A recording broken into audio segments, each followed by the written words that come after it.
have that nice Sunstrike setup too. 5 seconds So remaining. pretty good pick there. Nice counter to what DC want to do. Liquid's DC's turn to lineup is battle. very, very 5-man push oriented already. Yep, their last pick probably going to seal the deal on that. I like this last ban on Ursa. I think that's something that could have done a number against DC, as they're all going to be sticking together a fair amount. Now Liquid get to ban out one more 10 core against seconds DC. remaining. In terms of what Mason's been running here, it's been a lot of Weaver, 5 Jug seconds still available, remaining. still a really good core here, although would make the lineup a little bit melee focused.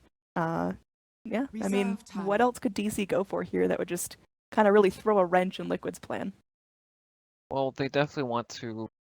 They've got a couple ways they can play this. I don't imagine they're gonna go for like an all-in push against extreme fight. Like, it's really hard to high ground heroes like Invoker, Warlock, 10 Earthshaker. seconds remaining. So I think that they might go for some sort of late game carry that does have a lot of 5 push seconds potential. remaining. But I don't know. It really depends on how they want to play this. Like, they could go for like the Vlads on a bat and skip the Midas and Liquid's kind of turn all to in push, pick. but I don't feel like that's very strong. I feel like Team Liquid have the tools how to deal with that. So I imagine this game's gonna go something like DC try to get some early towers and Ooh. then they'll farm it up. DC's All right, out turn comes the to Razor. pick. Very good hero in lane, especially against heroes like Abaddon, Dragon Knight, even Maiden. These heroes all have single target stuns. They need to click their abilities on Razor. Razor likes that. Yep. Also going to be some good use out of that static link is 10 DK, if he's seconds not in his remaining. dragon form, and Abaddon just kind of have to run at you and chase you down, so should be 5 able to get some good seconds damage remaining. off of that. DC now on their last pick. I mean, we could still see a Naga, but I don't know if that's really the game for it. What do you think? I think it's unlikely that it would be a Naga, but Mason does play Dragon Knight, so it is possible that Abed might play a hero like Naga Siren in the safe lane. We'll see. They are definitely taking their time with this. I think the Razor was a little bit unexpected. And again, I really like that read here from Team Liquid. The single target stuns, the static link. He's going to get a lot out of this and can easily just take fights and push things out with his ultimate here. I wonder if DC will try to aggro a Shaker Warlock support duo, assuming the Clockwork's offlane, and they don't really want to lane. Okay, here comes the Weaver. Good matchup against the Razor, one of Mason's play heroes, one of his favorite heroes. Yep, it's actually his most played in the last 30 days, so lots of practice on this. Yep, I think they're going to aggro with the Weaver just to give Abaddon a better matchup because they definitely do not want to cripple their Abaddon with this style of lineup. Yeah, so I mean, just in terms of lineups, who do you think is coming out on top here? I think it's hard to say. I think Liquid might be the better team overall, but DC have a pretty solid strategy, but it's just I don't know. It's always so hard to call from this point because they both have lineups that have their obvious strengths. Team Liquid definitely excel in the late game with their Invoker and massive team fight. Razor also 10 has pretty good seconds matchups against remaining. some of these heroes, but if DC can get ahead in these lanes, they could definitely 5 snowball seconds extremely remaining. hard because heroes like Invoker, Warlock, Invoker needs lots of levels, lots of time. Warlock has a very, very long cooldown ultimate, so yeah, it's pretty lane dependent, in my opinion. If DC can get off to a good start, secure Roshan, hit some towers, I think they can definitely run away with this one. But of course, Liquid, very experienced and good team, so just have to see.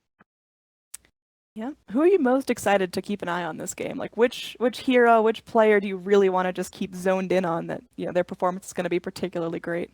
Mr. Harry Potter, of course, Bulba.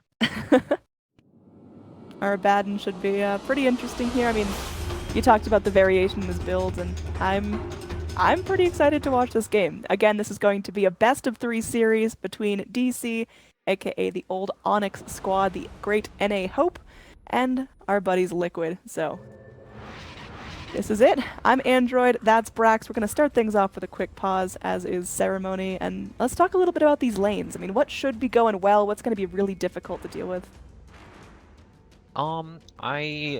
If DC do choose to aggro with the Weaver, I think that'll be an extremely hard lane for Liquid to deal with. Razor, not the best hero against Liquid, or sorry, against Razor, and Earthshaker, not the most lane presence in the world either. Actually, okay, it is the support Shaker and offlane Clock. Yep. GH So could yeah, be playing pretty that. much Weaver's lane is gonna be pretty good if he's aggro. My client is actually bugged, so I'm Alright, we will miss you. I think there's a couple of bugs going in and out here. We've had a couple of wonky replays, but Shouldn't be too much. Again, we can just go through and talk about lineups here. On the side of DC, we have got our boy Bulba on the Abaddon. It's going to be Abed playing that mid DK. Crystal Maiden, our support, going to be played by Demon. We've got Mason on this position 1 Weaver. And finally Dubu, going to be snapping up that support Monkey King. Over on the side of Liquid, we have got up here Kuroki, going to be playing the support Warlock. Our offlane Clockwork, played by Mind Control Invoker. Up in the mid lane, Miracle, going to be trying his hand at that. Support Shaker over here, like we talked about, played by GH. And finally, Razor. A lot of weight on Matama Man's shoulders, but if anyone can pull it off, it's him. So, everything's getting started. Looks like we've got a deep ward placed in, some dire vision going down, seeing Mason scoot about. Radiant just getting a ward here, making sure there's no rotations in from Mind Control, but everything pretty calm right now. Brax gonna be coming back in, and we'll hand it over to him. Ooh, I thought I made a big error, but I'm back. What did you do, like leave the lobby? No, my game was stuck on player perspective because I was watching a replay. So I watched a different game, like a random game, and then I switched it there, and then I came back into the game, and I was worried I couldn't reconnect to the game, but... Alright, looks like... Great story. Thank you, I'm full of them. It looks like DC are opting to just Iron Talent their Abaddon instead of playing him against the Razor, and instead just secure the... I imagine Weaver is going to get like a head start in the lane, and then CM and Monkey King will decide to rotate up the top lane once Abaddon feels like he's ready. But, nope, they're choosing not to challenge the lanes for now. Bulba getting off a pretty nice block mid, and yeah, I mean, again, Abed on this DK up against Miracle. We talked a little bit about it in draft, but what do you expect to happen here in terms of power spikes, levels, and farm?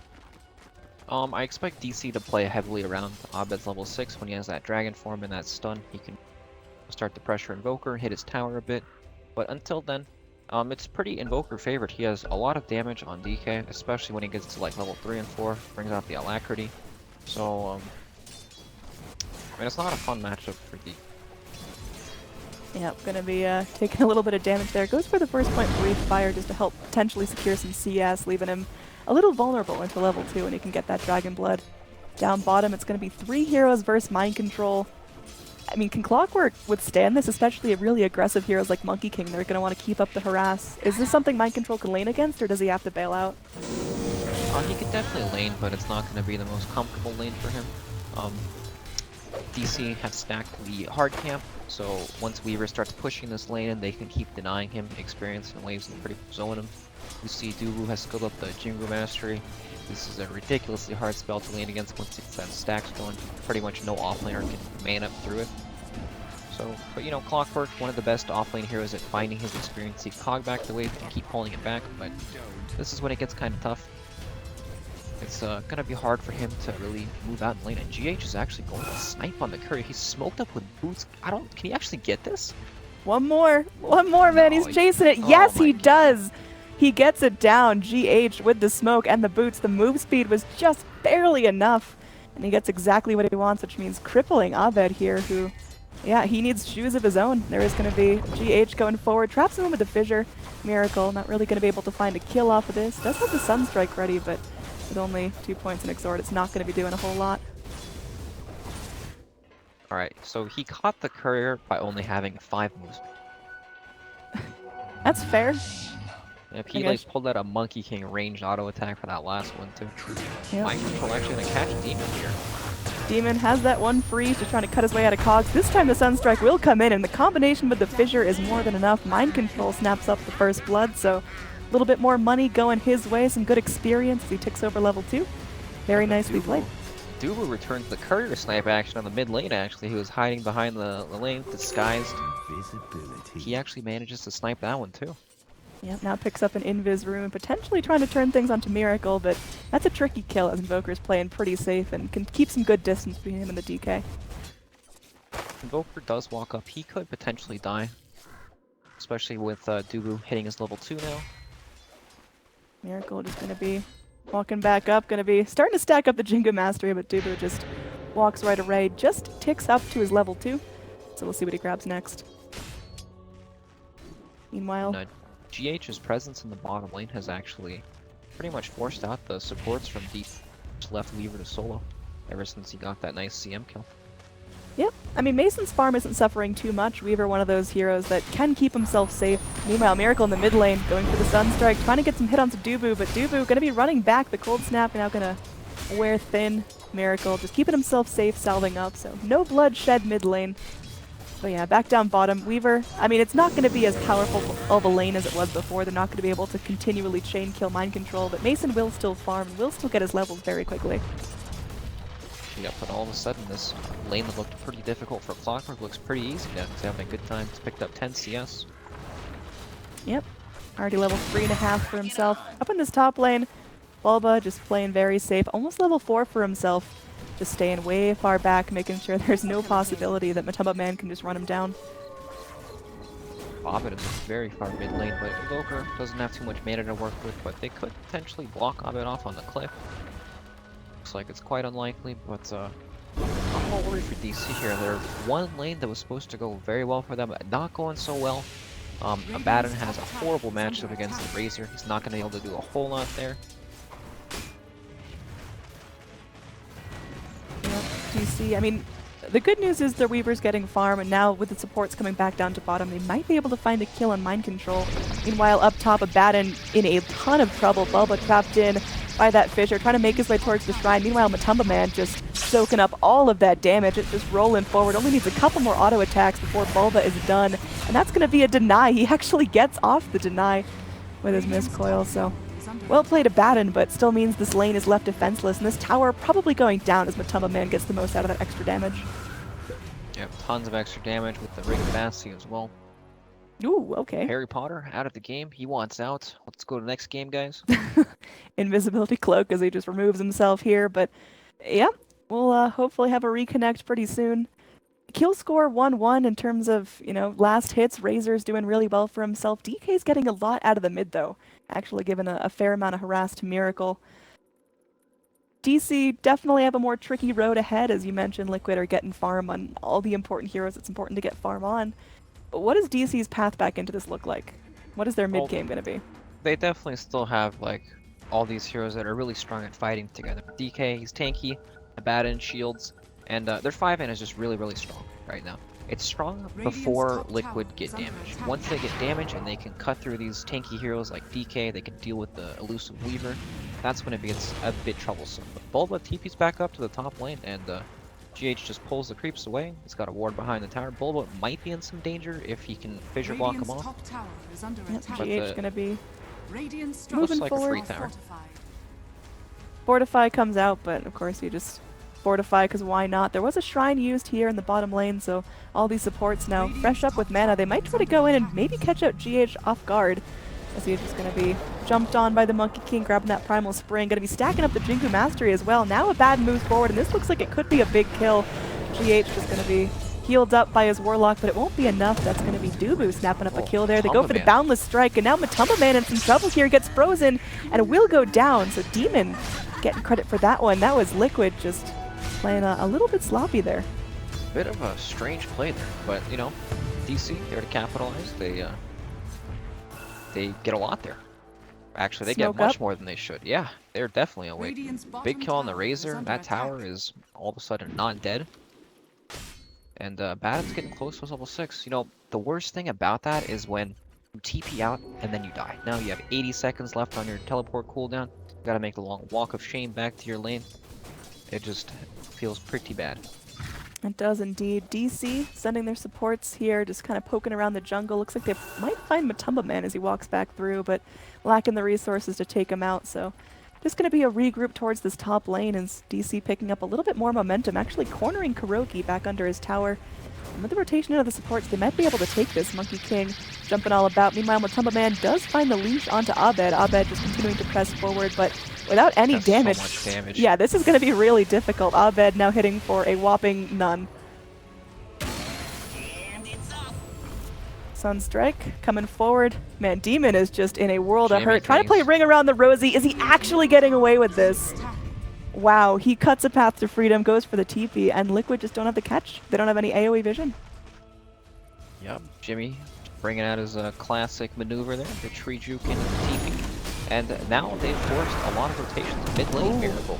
Going forward, they catch him with the Boundless Strike. Miracle's going to go ahead and invis himself, and Well, there's not a whole lot that DC can do about that. Just going to be using Abed's Dragon Form to pressure this tower, and Fortify comes out nice and early. Just going to be trying to mitigate the damage done to that.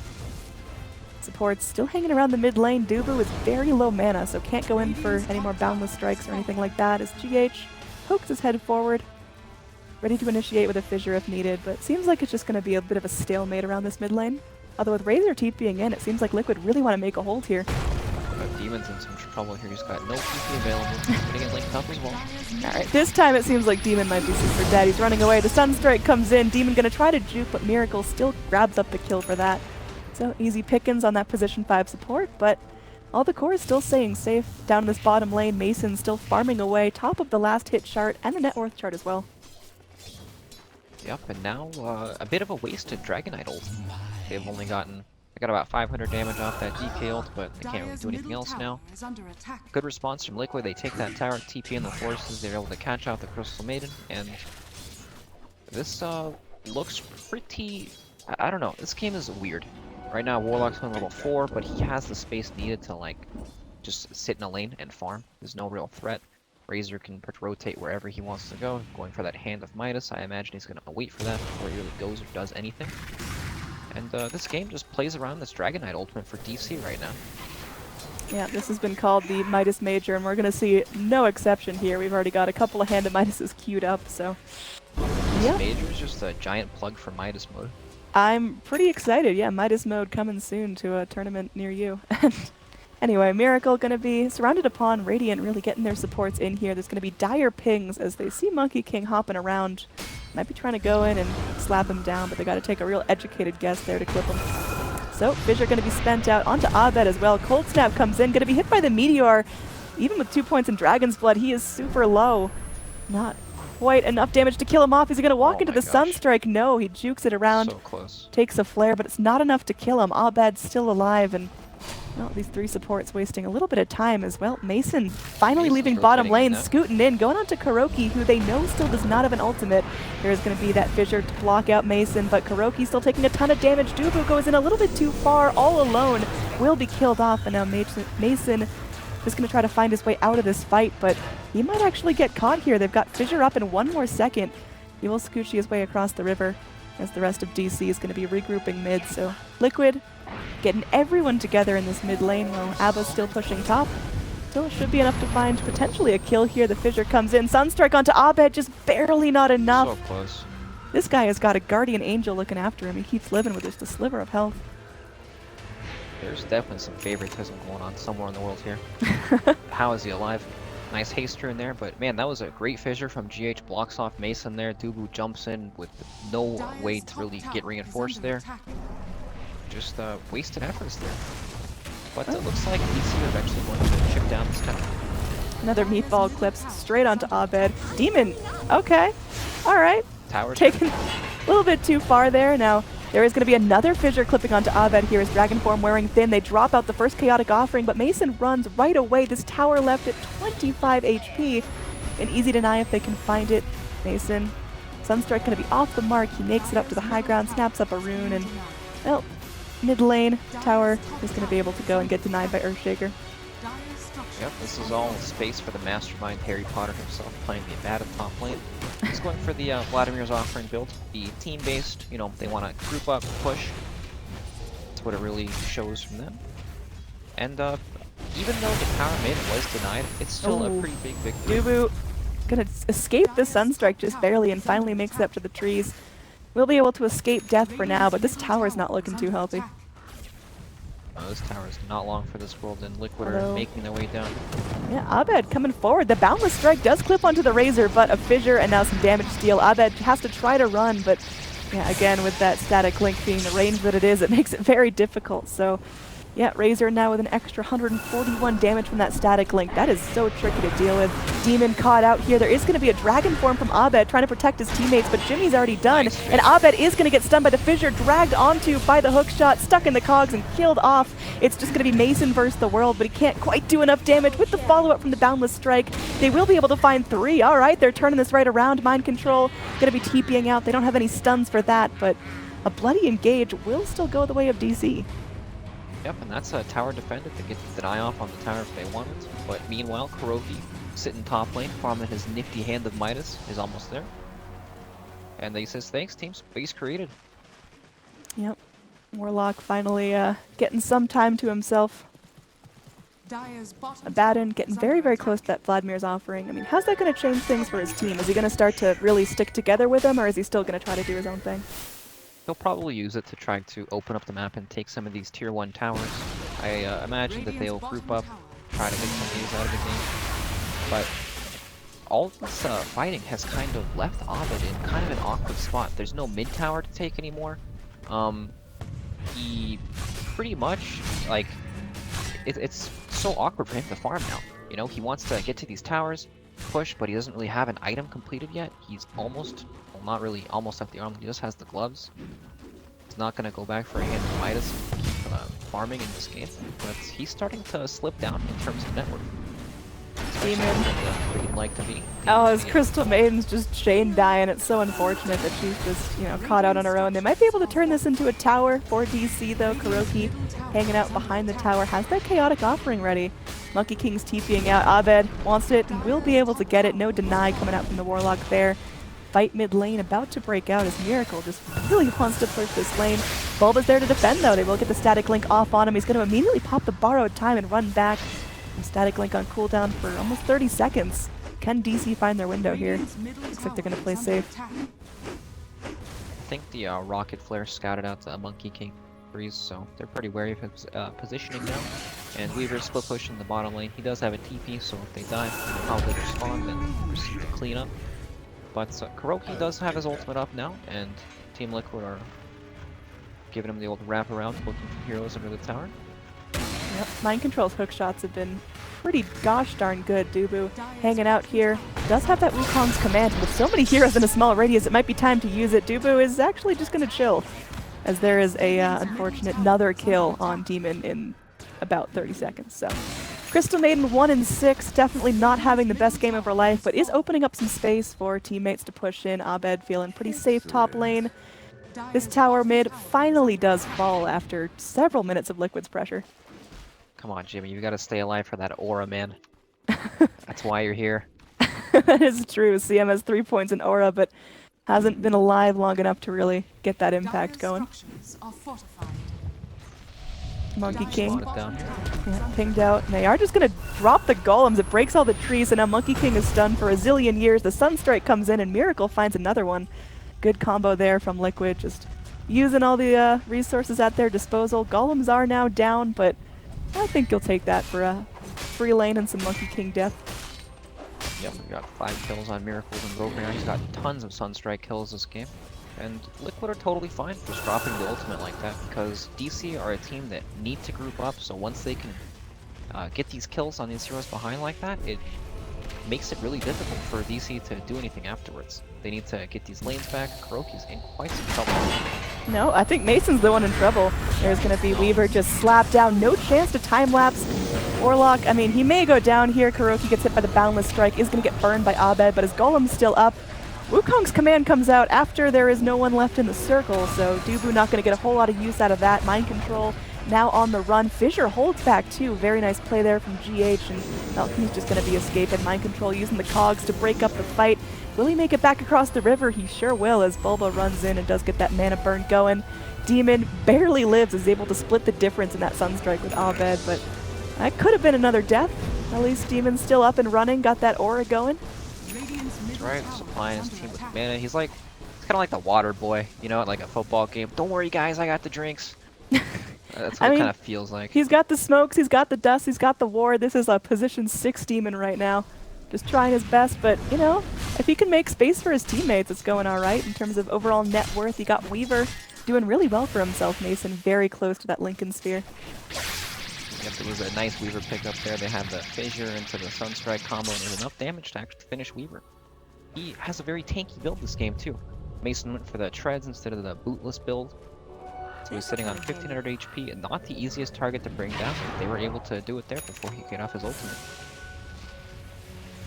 Big rotation in. DC just going to all smoke up, and they've got their lines drawn in the sand. They want to just charge in towards this tier 2, and if they can find a kill on Matubba Man, that would be super ideal right now. This Razor getting a lot of space. Dubu just jumping around, and he's going to be Primal's bringing down. This Razor is looking mighty dead. He's got a bunch of heroes behind him, but Jimmy. Invoker can just solo down a Crystal Maiden with one Sunstrike. There were no other forces of damage on her. It was just the Sunstrike that kills her. 570 damage. Suns does 90% of crystal. That is difficult to deal with. They can rocket and Sunstrike the fountain and kill him from full health. We'll see if they get that combo going. I mean, there's only so much you can get out of just chain killing a Crystal Maiden. Eventually you gotta deal with these cores, but sure is helping Liquid's net worth out here. Yep, they do get the Razor for that, so DC are up top pushing this, and looks like Liquid do want to take this fight. Razor's up in 2 seconds. Yep. Mason here trying to do his damage. Still hasn't picked up the Lincoln Spear.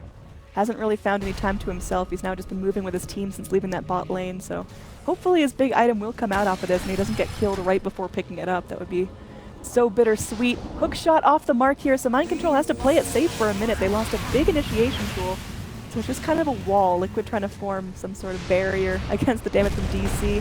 Meatball comes out, Fissure clips onto the DK, but it's all just casual damage now. This static link is going to be doing a lot as Matubba Man picks himself up another 100 extra damage. The tower does fall to DK, and that's going to be all that DC were looking for. So they just TP out, take their freedom, and run with it. Yep, nice tower kill from DC. That hook shot would have definitely led to a big team fight. Abed has the juke shoes on, does not get hit by that one. And I think DC kind of get lucky there. I think if that hook shot lands, they're going to be locked into a team fight that they might not want to take. There's so much damage right now from Invoker. He's extremely, he's got his maxed out points in Exor right now. Sunstrike hits for a ton of damage, along with the Meatball. Yeah, and that's also the Warlock ultimate that they avoid fighting into. They get out with a pretty big win there. Yep.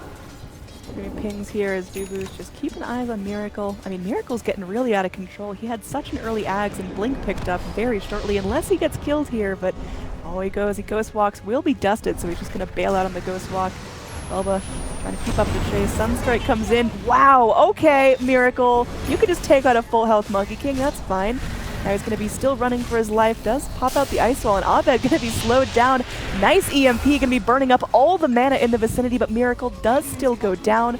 He forces out mass rotations in from DC, so at least buying his team time as they're able to take this bottom tower. That's some space created right there. Who's ganking who here? Miracle makes it out with the kill there, and now all of a sudden Liquid are pushing the long tower. Abba comes in immediately, just going to get all his health drained, and yep, forced into that borrowed time. His ult's going to be down. He does no damage, and wow, okay, hookshot in as Abed thinks he can take on the entire team, but I don't know about that, buddy. It's not looking so easy. That's going to be a 2-0 as Dubu pops out a pretty late Wukong's command, and he's just trying to stay in the circle, but GH manning up on him. Dubu somehow lives through it. Razor going to be going down, and Dubu's still alive. Crystal Maiden going to be ulting. Dubu, my god. What? Somehow able to live through this with the mischief. Oh my goodness, Monkey King. Sunstrike not going to be on the mark there. That would have been a great way to end things out, but unfortunately, Miracle has to settle for not getting all the kills he wanted in that fight. Well played there by DC. Yeah, it really looked like Team Liquid had everything they needed to win that fight. They got the massive static link damage off, and Abed even dropped in that fight extremely early, but Wukong's command, even with no items, did so much damage. Sunstrike number 2 gonna miss. Invoker's just hunting. He knows that Dubu's somewhere nearby and really wants that kill, but looks like Dubu will finally take the key to move back into his base. Okay, so we've got some big items coming up with DC. Weaver has his Lincolns and almost Desolator completed. Abed is pretty close to BKB. Actually, he's about halfway there, not that close. Jimmy working on his Sage's Mask, extremely close to that medallion pickup. He'll get that Sage's Mask eventually, man. It's a big save. It is, though. It's medallion. It's good. Yep. And Bulba's halfway to Relic, so not bad. Yeah, Abaddon's had a lot of space to himself this game. I mean, I feel like Abaddon offlane is just considerably undervalued. You leave him alone for a long enough time because the rest of your team's getting active, and then all of a sudden Abaddon just runs at you with like 4 items, and it's really hard to get him down. But yeah, I think Razor has been pretty effective. You just go in, Abaddon tries to run at you to get that curse going, and yeah, you just static link him, and suddenly he does nothing. Yep, it's definitely a good counter to the hero. GH actually just picked up his Blink Dagger on the Earthshaker, and they were setting up a gank on the bottom lane. But they did have a nice Observer Ward that just died, so Mason avoids that gank. Miracle now with the Arcane Rune on top of the freshly picked up Blink Ags Invoker. Miracle is just ready to kill. We'll see if he can find anything. Crystal Maiden gonna get pinged out. Unfortunately, Sunstrike can't take her down all the way from full health. They gotta get some damage before that. Miracle a little late to the party here to smoke, but the rest of his team will be backing him. Yep, he's got an Arcane Rune here ready to fight, so if they do find an engagement, it could be pretty bad here for Team DC. Monkey King just trying to push out this lane, trying to force back some rotations, make some space. DC have got to know something's going on, because this lane is real pushed, and Liquid aren't rotating back to deal with it. Yep, this is quite the obvious indicator here that Team Liquid are grouped up on their side of the map. You can see the drawings on the map that DC are drawing. They know exactly what's here. So, again, Monkey King just being a brat, pushing into that tier 3 tower, and Liquid eventually are just going to go home empty-handed. They'll clear out the Radiant jungle, or at least use their Midases and try to push. And that's pretty big for DC, actually. 400 damage onto a tier 3 tower like that for free. DC, I mean, they're taking their sweet time if they want to defend this tier 2 bottom. It looks like it will be a free hit. Razor going to be snapping up the gold for that, and he now has his full Sanjin Yasha, so Razor's now going to be really speedy and difficult to deal with. He can get into pretty much any fight with those bots, and he can just keep running at you, getting the most out of that static link. He's not quite tanky enough to be that like big frontlining Razor that we used to see in the old meta, but Matumpa Man's still playing this fantastically. He'll definitely get there. He had a bit of a rocky start. He's got 4 deaths to his name, but ever since he picked up those boosts of travels and Hand of Midas, he's been farming pretty well. Miracle here, just going in. Will be grabbing himself his own Lincoln Sphere as there's a fair amount of single target coming out of DC. I mean, Miracle's getting pretty crazy out of control. 13,000 net worth for himself. Compare that to Weaver, who spent most of the game free farming. Not even quite at that point, although Weaver is going to be pretty hard to lock down. They are going to be able to get off that time lapse and just walk away. So failed gank coming out. Everyone going to take some bugs. Tornado coming back in, but they can't turn this. They go for the fissure, but just going to be a quick TP out. Monkey King comes forward. They actually canceled the TP with the Boundless Strike, and Mason finds himself a kill. Well played. What happened there? GH just like didn't get the chain stun off there, and Weaver just got his time lapse off before any real damage came in. It just looked so weird. You know, yeah, they it looked went like in they and just committed the Echo Slam for it too. They really wanted it. Yeah, they didn't quite get that communication going on how they chain stun Mason, and he just ended up turning it right back around, courtesy of a nice rotation in from the Monkey King. Dubu, again, goes for that Hand of Midas, a bit of a greedier build than we see on a lot of MKs, but he'll get there eventually. Now has the Basher queued up, so going to start to transition into more of that core role and getting a lot of that Wukong's command. Yeah, I think the Midas on Monkey King is very, very good. He's a hero that does a lot when he gets these small items, and if he can just make it to Basher, then his next item after that can be extremely strong in these team fights. And this game does look like it's going to be quite a long game. I don't see DC being able to break open Team Liquid's base anytime soon. Invoker is very high level. Shaker has his Blink Dagger up. Also pushing into Warlock is not an easy task at all. Yeah, DC now grouping up. I mean, they're pushing out this top lane over and over, but the tier 2's down. They've still got tier 2's to deal with in mid and bottom, but it seems like top is their go. They want to clear out this jungle, and now Mind Control just kind of skirting behind this patch of trees. Mason's going to ping him out. Mid lane, though, you got 3 heroes roaming together, and this could be a good spot to move in and on. Looks like DC will get that call. Just kind of wrap around, leave the jungle.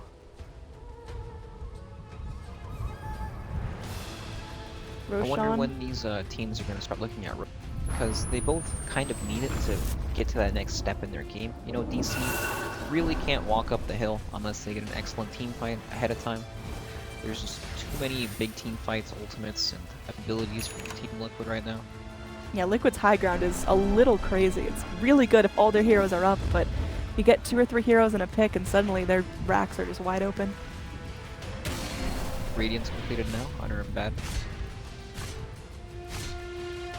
Well, posturing up to go into Roche is, yeah, Elvis going to pop some smokes, and he's going to go ahead and take a static link. They will hold her in place with that fissure, but the rest of the team are moving forward. Matumba Man, even with a zillion extra damage, getting very, very low, has to get forced to freedom. Mason showing off that new BKB, wants to move forward and find the kill, and Kuroki needs one more hit.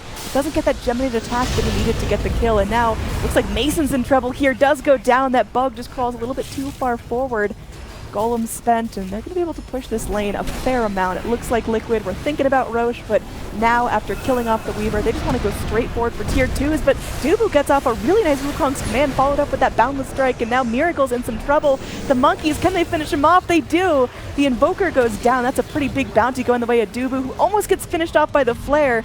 Oh man, Matumba Man is just a little bit too low to finish him off. Dubu still taking damage from the Fatal Bonds. It looks like Crystal Maiden finally comes in and helps Abed find a kill onto GH. Kuroki eventually gets credit for the kill onto Dubu as he dies from Fatal Bonds. Matumba Man continues to walk away, but it's looking like this Roche is going to remain unclaimed until everyone respawns. Yeah, that was excellent Wukong's command. They all got baited in, ran into it. Miracle actually died to the last monkey at the very corner of it. It was extremely unfortunate. He was tased in freedom. He was just right there, but the monkeys got in one more hit. Yep, and now Monkey King has a basher. That's going to make the next Wukong's command even nastier, and we'll see if Liquid learn their lesson about not grouping up and not getting baited in, pulled too far towards the towers. Dire's bottom tower is So, under attack. I mean, who's in a better position to take Roche on? It looks like DC are making their way towards the pit, but again, Invoker will be up in 8 seconds, and quick Sunstrike could really turn this around. Yeah, they feel like now that since Warlock's ultimate's down and Earthshaker's ultimate down, the ultimate is down, they should contest Roshan. But Team Liquid still do have a lot of spells at their disposal. Tornado, EMP, Clockwork, Hookshot, all these abilities make it very difficult for DC just to do Roshan in front of their face. They're going to have to try to bait some sort of team fight, make Team Liquid commit for something that they might not want to. And Bulba's getting his damage on the game. He might get his ultimate cost of what he does. Yep. That's pretty big. Now hitting for not a whole lot. Matumba Man ready to go in. 175 extra damage on him, and that is Roche in a can. They're going forward, melting his armor, but DC, they don't want to let this go for free. How quickly can they really get in the area? They scan it out. They know this is a multi-hero effort. Now, oh god, they get the hook shot onto Dubu. He's going to be leaping away. Now Clockwork stuck in here, trapped in the little neutral pit. Earthshaker going to be focused down. Mason able to snap up that kill and chasing away the other 2 cores. Mind Control on the cliff. Demon's going to be dancing and will get the kill onto the Clockwork. Deafening Blast comes in and holds back the Dragon Knight. Crystal Maiden does have to trade her life for that. DC still really intent on taking this Roshan. Meatball coming into the pit, and this could do a serious number to the rest of DC's cores. And Wukong's command comes in just to zone as they just really want this Roshan. Finally, they find it. Mason picks up the Aegis, and they're going to keep pressing forward. Even through the ice wall, they will get the kill on Kuroki. Alright, successful fight for DC. They claim the Aegis and some kills. And Dubu's bringing out the bad-mannered pause. Nah, I don't think that's a BM pause. I think that's a someone tripped on the router cable pause. Well, that's the guys. Quick, disconnect. I gotta pause. As a professional NA player, you know the deal, right? Of course, that's what happens all the time when people's door. They're laughing at you.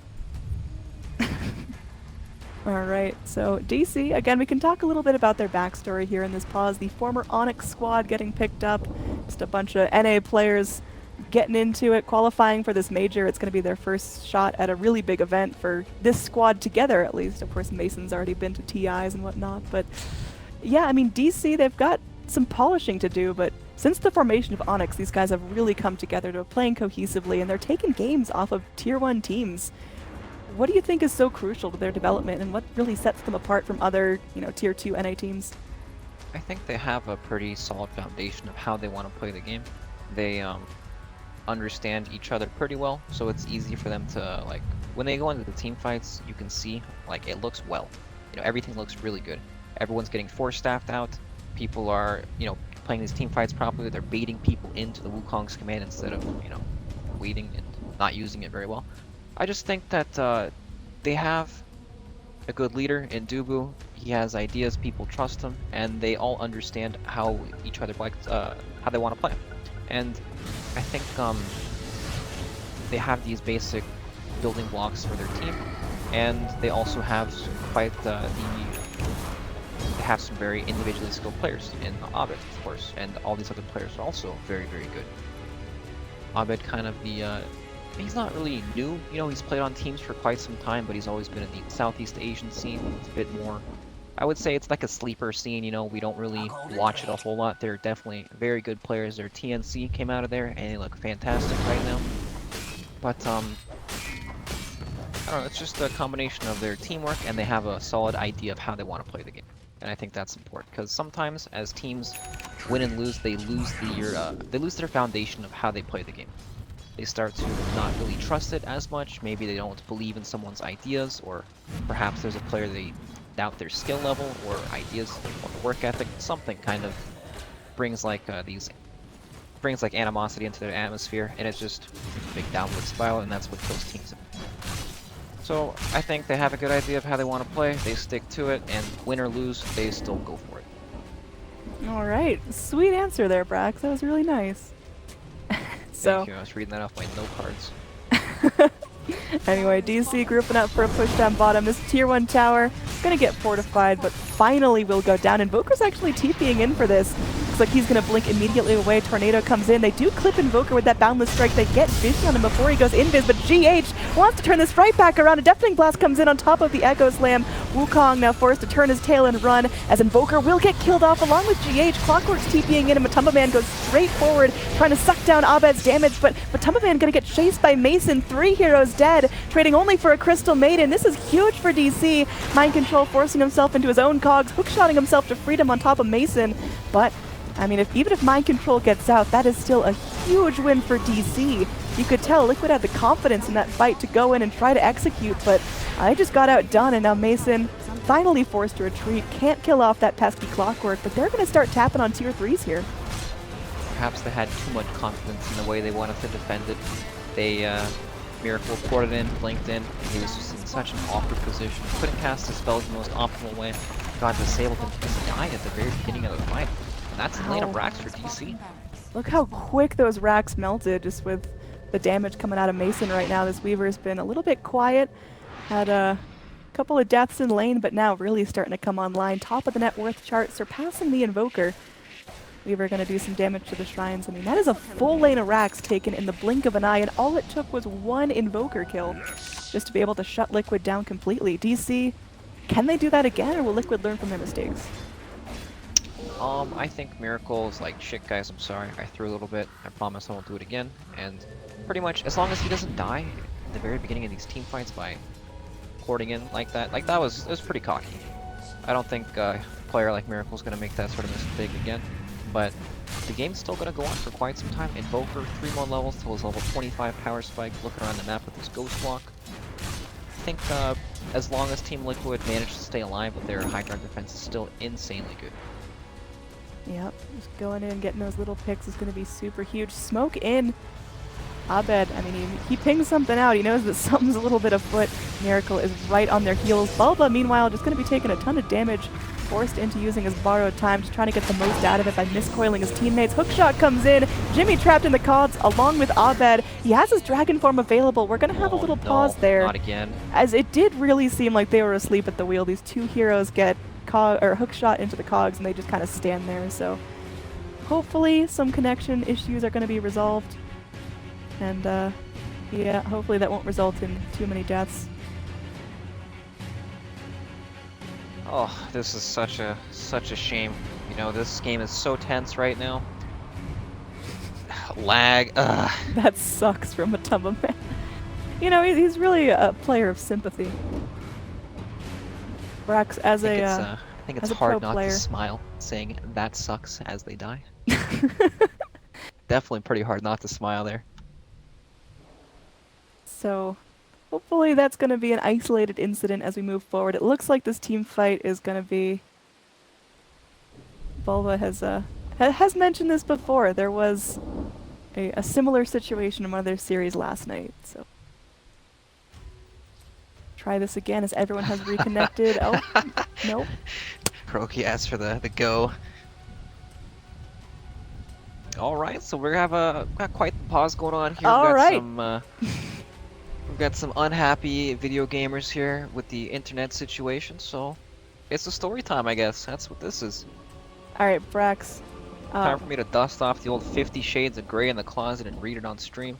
That would be great. I don't think you should do That that would be though, great for the if I sake of had your one. career. I think at some point we bought a copy for Mott to read on one of the Moonduck videos, but I don't know where it is. You don't know where it is because he keeps it in his room and reads it every night. That's probably it. Keeps it under his pillow, gives him good dreams. Anyway, what is your... What's your best tilt story? Where you go into a pro game, something happens, and you just can't get it together. I have no idea. That's like the worst subject to ask me. Okay. You give me 'Cause one. I am an emotionless robot when it comes to playing games. That is fair. All right, I'll give you that one. All right, let's get some story time going. Alright, so you guys are probably pretty familiar out there with Team Digital Chaos's Bulba. You know, he's been around the block, he's been playing Dota for quite some time.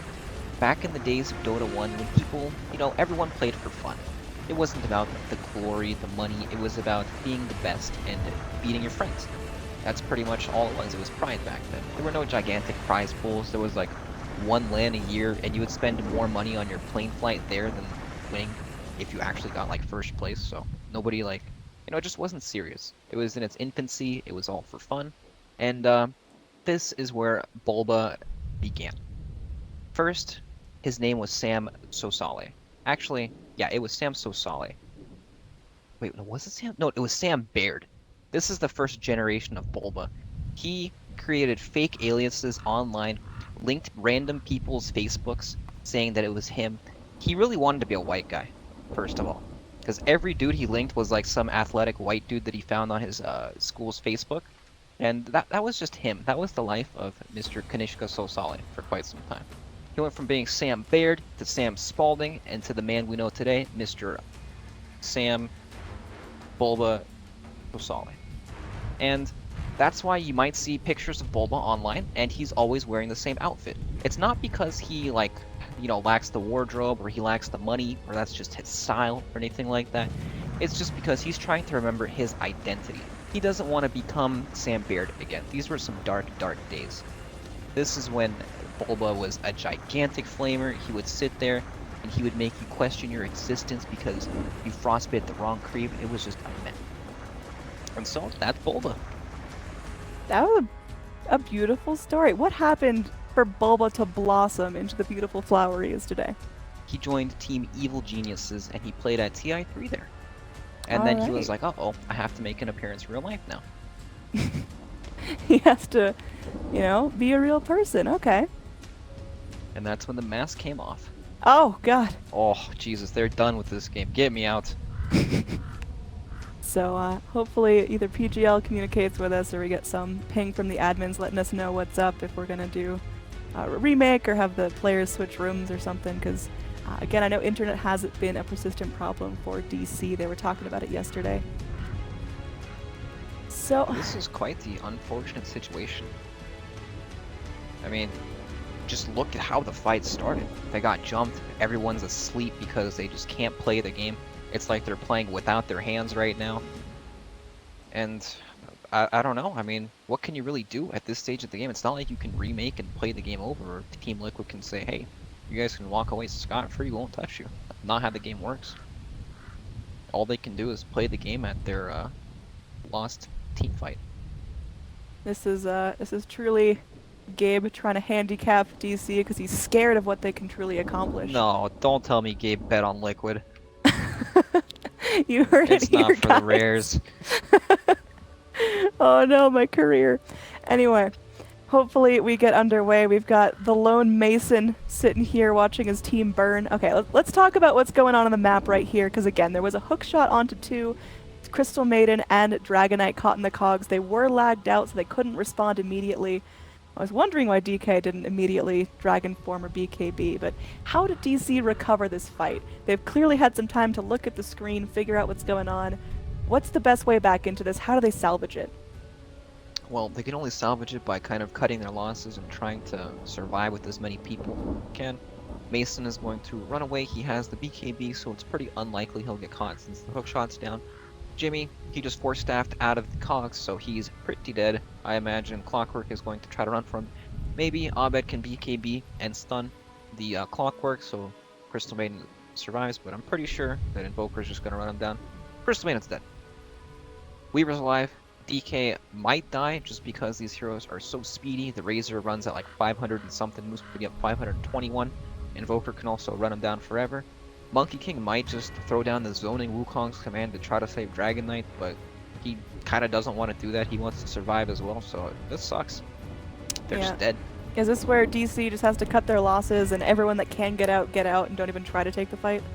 Yeah, definitely, but I don't know how many people will survive. Mason probably survives for sure, but Abed's probably going to go down here since Razor and what's his face?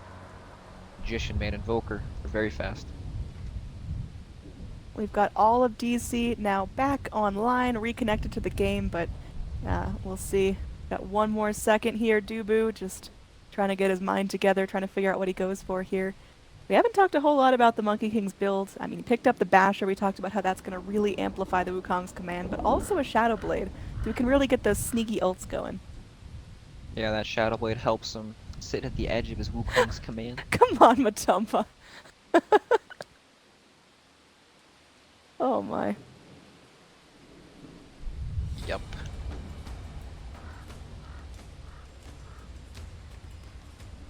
Brax, how was your day? My day was fantastic. I'm here talking about Dota at like whatever odd hour it is right now. It's great. Doesn't get better than this. 4 a.m. Sitting here at a pause screen. Yeah. And Oh no, not the thumbs down. This is some serious. This is getting pretty deep. what's You the guys don't wanna claim nastiest emote? Like, what is the most ferocious, bad-mannered emote you could put in chat as a pro player? Well, everyway, we are underway in a fight here. Razor gonna be TPing into a super low health creep. What on earth was that? As DC are turning this around, they get off the Wukong's command. There will be a Sunstrike to finish off Demon Miracle. Now on the run, a Dust is gonna miss. DC somehow get together, turn this fight into a pretty okay thing for themselves. They do have to lose that Crystal Maiden like we talked about. Bulba also was dead right at the start of that pause, but they managed to turn things for an Earthshaker and get the rest of their heroes out. Yep, not bad at all. They managed to get the Earthshaker kill there. DK finds him in the trees, gives him the stun. He's dead. And of course, Jimmy gets sniped by the Tornado Sunstrike. Honestly, it just kills him at full HP right now. Like, it's a sad life for Crystal Maiden right now. Yeah, like, I don't even know if you call that a loss. DC technically had more bodies hit the floor, but I am astonished that they managed to salvage that. I thought it was going to be way worse. Razor TP getting cancelled on the creep there was devastating. He's got 500 HP, Shieldless Guard, Sanjimiyashi, you can chase these people down forever. Alright, so back to it. What is the most BM emote? I'm curious now. Curious Yeah. about the emote and not the game. Well, we were all deep into story time, and then the fight broke out. I think they're all kind of, they all kind of suck. I guess the Pudge one. Okay, that's fair. Anyway, back into it. We have got lines drawn in the sand. It seems like DC, they want to go in and pressure this top lane. Again, they already took out a successful lane of Rax here. You got Supers pushing in bottom. Kampa going to show himself in the mid lane, going on to Abed. They get the static link off, but Abed should be able to force himself back. It's going to be 3 heroes cuddled up underneath the Warlock ult. Bulba is trying to sit there and tank it for the team. He's got his Blade Mail rocking, but I don't know if it's going to be enough here. Crystal Maiden, of course, already dead, and now Bubble trapped without his ult. It's looking dangerous, but Matumba does have to back off. It's just going to be GH and the Golems finishing off the job. Miracle snaps up the kill for that. Mason goes in and finds a sneaky kill on GH on the back lines, but now Mason forced to go and solo up against Invoker. They're just going to cut ties, walk their separate ways, and in the end, it will be a 1 for 2. Yep, so much damage there stolen from the Razor. He had like plus 221 damage there, along with the Alacrity. He actually almost killed himself on the Blade Mill. Thank God he didn't. That would have been a very, very sad way to go out. But Yep. we have some 25s coming out in this game. Invoker picked up his 25 AoE Deafening Blast, actually. All right, we And are the, pretty used to seeing the Tornado, but that's going to be a big way to break up these team fights. Yep, it's much less effective against these heroes that already have AoEs. but maybe he's hoping he can push the Monkey King outside of his ultimate. And Weaver is also about to hit his 25 pretty soon. That plus 200 Chikuchi movement speed turn into a race car. You think there's any chance that Mason goes in for the 35 magic resist against a team with an Invoker? Definitely not. I think the Chikuchi movement speed is way too good. It like enables you to sell your boots, so you actually have 6 real items later on in the game, and you can kind of just keep your boots of travel as your 7th slot in your backpack to TP around. Weaver goes in for the Hearted Tarrasque, definitely not messing around here, just wants to be tanky enough to live through these fights. ECR playing with the Rax advantage right now, so Roshan is definitely something that they have a bit of an advantage over with that constant bottom lane pressure. They can play on the opposite side of the map and really make Liquid walk around. Yep. Roshan. See when it's going to be up. About 10 more seconds till we see if it's a long or short respawn, but no more than 4 or 5 minutes for that guy, and obviously DC in a better position to take it. But Liquid, I mean, if they actually get their act together and go for a nice smoke, you've got Invoker now with that huge deafening blast, they can have a good Roche fight if they get this off to a good start. Yep, Roshan is definitely scary. They have the big AoE ultimates, Warlock, Earthshaker, even Invoker spells. Pretty dangerous for DC to fight in that kind of an area, but if they have control of it already, then it helps them position properly in the trees to land that big Wukong's command, kind of come from different angles. Look at that tornado, just catching out everyone here. Lincoln's popped, disarm onto the Weaver, but he's just going to be scuttling away. Liquid do not want to let this tier 2 go down. That's going to be way further loss of control over the Roche pit. Now they are going to be able to clip the Weaver back. They get him into the EMP, so mana burned up, but Mason can just sit back and let that Crystal Maiden aura do its magic. But now Team Liquid smoked up looking for something. Yeah, probably just going to be poking their heads into the Roche pit. Still another minute till it spawns. They'll be at least in a good position to go for it. It looks like they want to go for some kills as well. Man just charging in onto Bulba. Bulba's going to shield, but still a lot of damage being stolen. They hold Bulba in place. Well, Matoma just goes to work. Look at this, it's raking up. Over 200 going his way. Now Bulba going to be popping into that ult. They got a really nice Wukong's command going down. Kuroki channeling up a fairly solid upheaval as Abed sits in the Wukong's command. They will be able to get 4 heroes down. Kuroki, one of the lone survivors, just using his golems to try to kill Bulba, but it's not going to be successful. They trade Crystal Maiden for 5 heroes. Liquid are down now for a minute. Invoker dead for over 80 seconds with no buyback. This is a free Roche, and I don't even think they're stopping for Roche. They're going straight in for this mid-Rax. Yep, they're definitely going to force some buybacks here. Invoker just dies again at the beginning of the fight. DK blinks on him, stuns him, someone breaks the Lincoln Sphere, and he just dies in one stun pretty much. And the Wukong's command in that position there, Bulba managed to bait back the entirety of Team Liquid into that nice little choke point where they had to run through the entire Wukong's command, and it just did so much damage. Even though Monkey King doesn't have the highest net worth, once he starts picking up these items, he really starts to really feel it in these team fights. Yep, you got Earthshaker up. Earthshaker is the only one alive. Yeah, he's got a Blink Echo, but I think he's got to play this a little bit safe. Clockwork now coming back in. Bulba's got his ult ready if he needs to. DK just jumping forward. They want to keep Liquid dead. Earthshaker going down for a minute with no buybacks. Buybacks are few and far between. They're going to be taking out the second lane of Rax. It sure is. DC, they just pick up that momentum even after a very quirky disconnect and pause in a fight that looked like it could be lost. They get themselves together. Mind control now trapped in the trees. Abed just hammering on the cogs. There will be one big last hold from Matamba Man who moves forward, draining down a lot of damage out of Dubu. He's still waiting for those 12 seconds. That Wukong's command is going to be huge. Meanwhile, Clockwork locked in under Demon's ult. Demon's still alive through this. It feels weird with Crystal Maiden not dead, but you know, that'll take care of itself. Yeah. He's going to be going down eventually. Mason still trying to fight with the last bit of his life. Abed moving forward here. He's tanky. Matamba Man going to get stunned up by the Dragon Tail. They're burning him down. They will get the Razor. Immediate buyback onto him, but it looks like they're trying for Megas. It's going to be tricky there. Mass TPs come forward. Abed may have overstayed his welcome here. Does end up going down as we've got just a splash of spells coming out of Liquid. So DC, they're going to back off here, accepting that they may have stayed in a bit too long. Team Liquid managed to hold down their base, but they've lost so much of their base already. They got one side of Rax remaining, no tier 3 towers left, and it's gonna be, they just, I don't know, these fights are so strange. They keep like chasing the Sabaton with Blade Mail on into these choke points where Wukong's command comes out, even Crystal Maiden ultimate comes out, and Weaver can find his way into the back lines. He kills Warlock in like 3 hits, even the Shaker dies extremely fast. Just Weaver so now hard. full Bloodthorn on him, so Mason, he can go in, he's got that disable, he's got his own heart, so he can stay in these fights a pretty long time. And again, still Aegis, still has not been popped, gonna be up for a little while longer on him. So this is time for Liquid to actually get out of their base, to get active, and they've got a couple of minutes before they're really gonna start feeling the pressure of these 2 lanes of super creeps, but they've got to go in, they've got to push, they've got to get a lane of racks, or at least a couple kills here, or it seems like they might just fizzle. One thing they do have going for them is that the Dragon Knight does not have buyback at all right now, so perhaps Team Liquid can force a team fight that DC don't exactly want to take. Middle tower has fallen. Seems like Liquid gonna play this one safe, just trying to clear out the exterior towers, get all the tier 2s, make the creeps have to work a little bit harder to get out.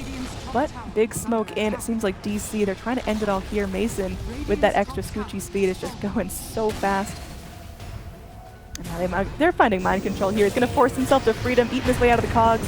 There is going to be many, many things to hold him in place. Dubu going back in, has to be a little bit careful there. Hook shot out. Liquid spending a good amount of spells just to get out safely here, but no blood. Could make it out. Well, their heroes aren't the worst in the world for dealing with these super creeps. They have 2 boots of travels on their heroes. Earthshaker can also start to clear out some of these players if we need it. And yeah, I don't know. There's just so many things that they can't deal with right now. This Dragon Knight has 60 armor. So once his BKB is up and he like dodges the meatball damage and everything, he probably is not going down in this fight. The only way he can actually die is once his BKB is out, he gets hit by all these spells. But of course with the Blink Dagger he can kind of get in there and force them to fight them, especially with that Bloodthorn. He can now pop the Invoker Lincoln Sphere. Miracle just picked up his 10-second BKB, so perhaps he can use that in his next fight to stay alive a bit longer. Yeah, I think it's going to be down to DC's initiation. If they go in, if they can continually find those backline picks, we saw Blink in, Blink Dragon Tail coming out. That'll be pretty nice for them, but Liquid, again, they've got good high ground, and now all their heroes are up. This is going to be a very different push than we saw just a couple of minutes ago, and they're smoked up. They want to get aggressive.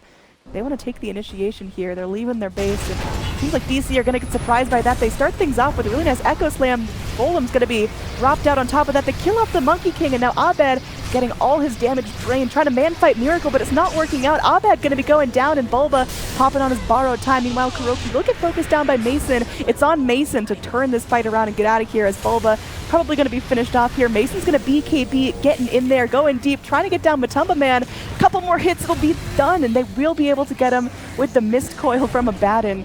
With Bulba's last breath, he takes out Matumba Man, and now Mason goes in, shows off that new Bloodthorn, goes in onto the Clockwork, but won't be able to finish him off. Instead, goes for the retreat. The Deafening Blast clips the Weaver.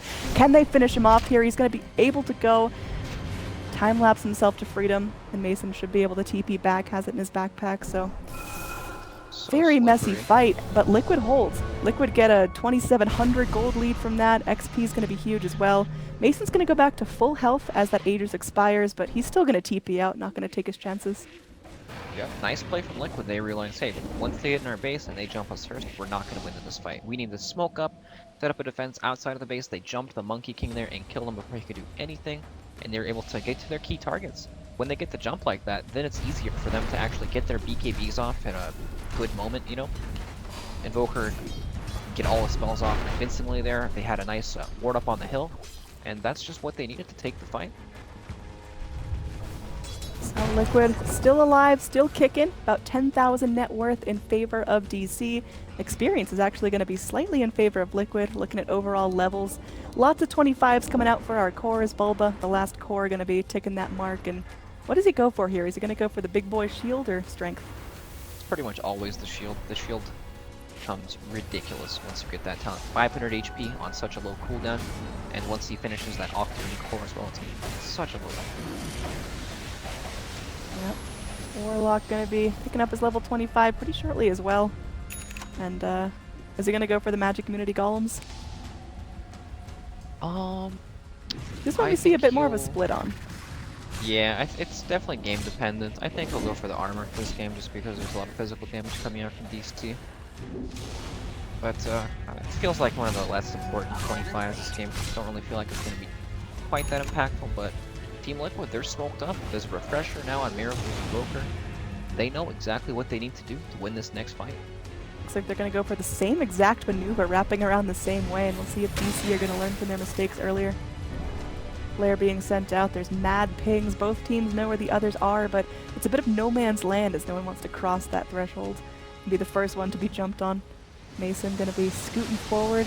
Again, still has that BKB, 6 seconds. It's wearing a little bit thin, but he's going to move in, tries to initiate onto Earthshaker, but GH just blinks right out. Yep, Team Liquid are looking for some heroes like Monkey King that they can jump. Heroes that really need to set up in these team fights. They don't want to jump the Weaver or the DK like that. They're really tanky and it's not going to do very much for them because they just need to catch this Monkey out. If they have to take that team fight inside the Wukong's command again, they're just not going to win. Yep. Liquid, I mean, you can feel they're starting to feel a little bit of pressure from these 2 lanes of super creeps coming in, and super creeps, I mean, they scale pretty nicely as the game goes on. We're 15 minutes in. How late does this have to go before super creeps become something that Liquid can't deal with? 3 hours. Alright, pray for us. Yeah, unlikely. But, you know, DC, they're a bit more hesitant this time. They're giving their respects to Liquid here. They know that this isn't going to be the best thing for them. They're going to wait for Roshan, play it safely, perhaps farm up a new item or two. Mason sitting on 5,000 gold, but he does have an empty slot available since Ditch's boots things. That excellent level 25 Shikuchi movement speed talent. Alright, things get intense. I mean, DC, they can taste the freedom here. They can taste this game being won, but they just gotta go in. They gotta finish off this lane of racks. They gotta get just a couple of picks. It's getting really difficult, though, and all of Liquid are up. Their high ground is stupid good, so seems like Roshan is gonna be the play. Got a Courier scouting out the pit for the Radiant. You got Dire with Sunstrikes and Rocket Flares, keeping everything scouted. Mad pings in the Courier here, and Roshan will be up in about another minute. And that's going to be looking good for DC to take, unless Liquid really get their act together and leave their base exposed. Yeah, I think it's quite dangerous for Liquid to leave their base. Once they journey out into this uncharted territory, they're going to be running through wards. If Team DC decide to take any team fights on their vision, it's going to be extremely bad for Liquid because they won't be able to jump the heroes they want. The only real way that they can win a fight convincingly is if they're able to jump the Monkey King. These other cores from Team DC are just really tanky. Yeah, it's getting tough now. Everyone getting 6 slotted, everyone really getting up there. Looking at buyback, we've got most of our cores having it. Invoker just picks up enough money for it now. Mason needs another 100 gold for it, so he's got to play this one a little bit safe. He's going in for that butterfly here and should have it up pretty nicely. Now, Rocket Flare goes in, does scout the Roche respawn, so Liquid know what's up. But it looks like DC, they are all over this, and look at this thing melt. Wow, okay, that was a very quick Roche for 15 minutes in the game. Aegis still unclaimed, will finally be picked up by Mason. Looks like DK backpacking the cheese, gonna let it age a little bit. Mason picks up the butterfly now. He's got his BKB in the stash. He can switch that in when his Aegis runs out. Do it during the respawn, so there's actually almost no downtime. I mean, DC, it feels like they're just trying to close it out, but they realize, just going in, running into the same lane in the same way may not work. Is the Aegis enough to really break that cycle up? Is Mason going in more aggressively going to be what it takes for DC to crack this, or do they need to shake up their strategy? Well, they'll definitely need to start the engagement somehow, or else Invoker is just going to throw these spells out and really push back the wave. They're hoping that they can get engagement off. They're smoked up here, and if they can chain stun this Invoker, they can definitely take this fight.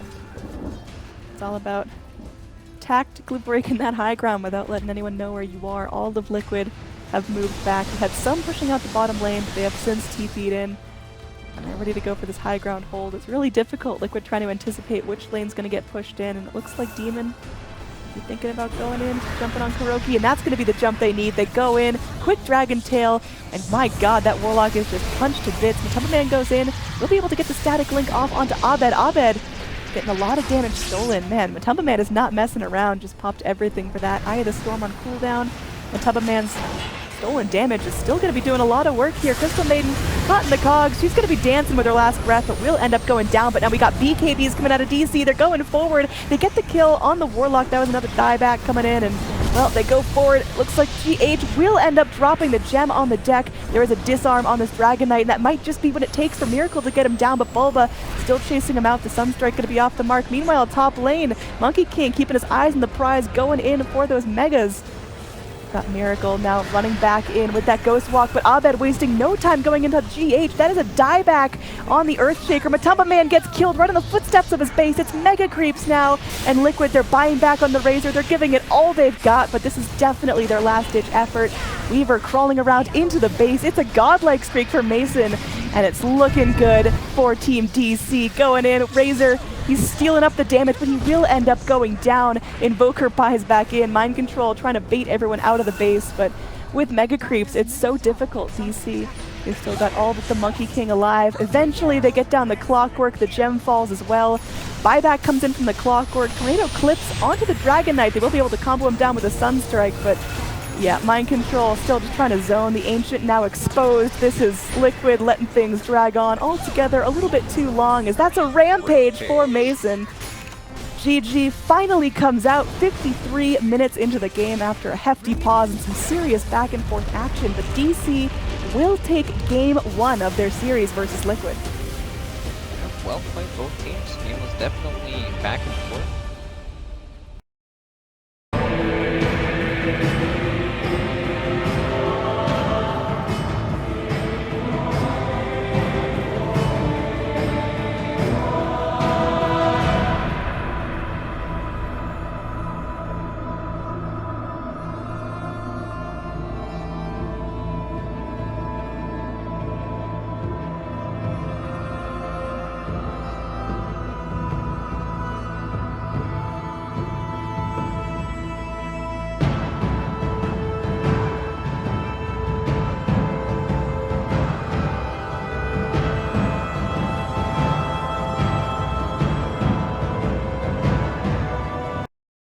Yep. And I don't think Team Liquid quite have the tools to that just yet. Liquid gonna be a little bit more slower paced, again with the offlane Doom, with the safe lane Spectre.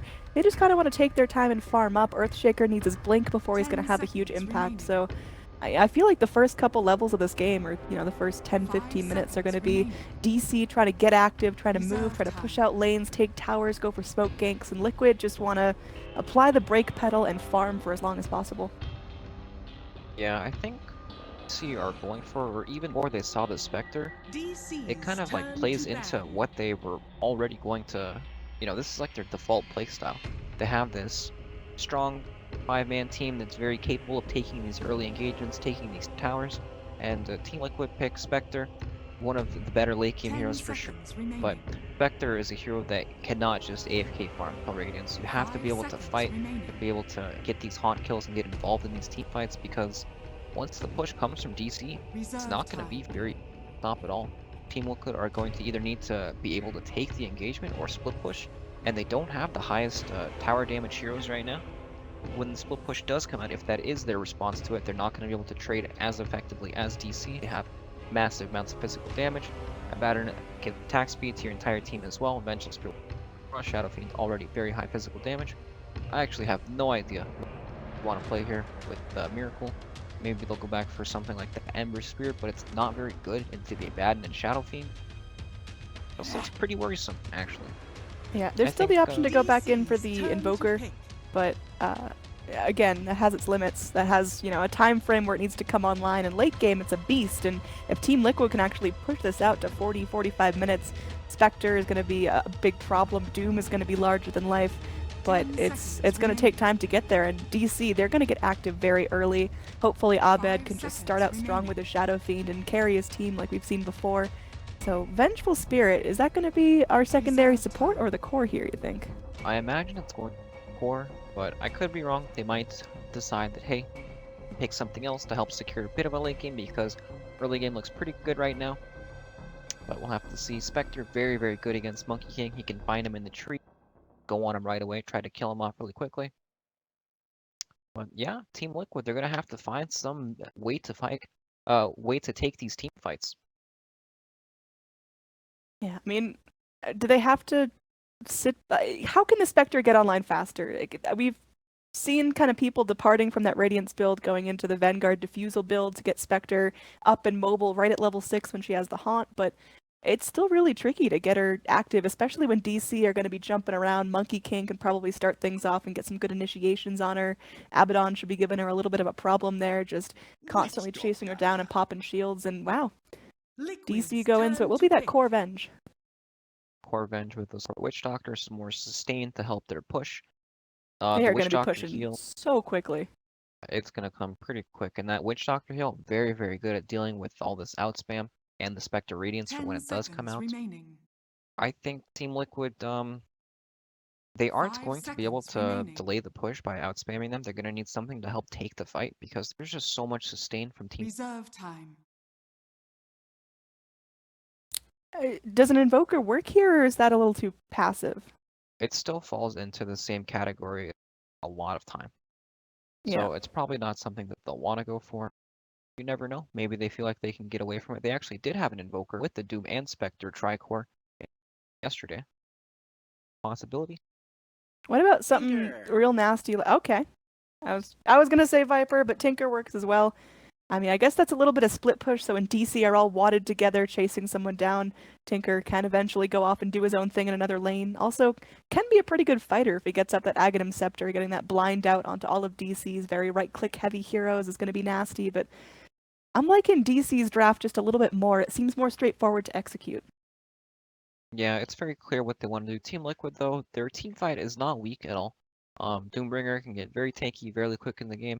Spectre's Haunt gives you so much information. One of the very few spells left in Dota.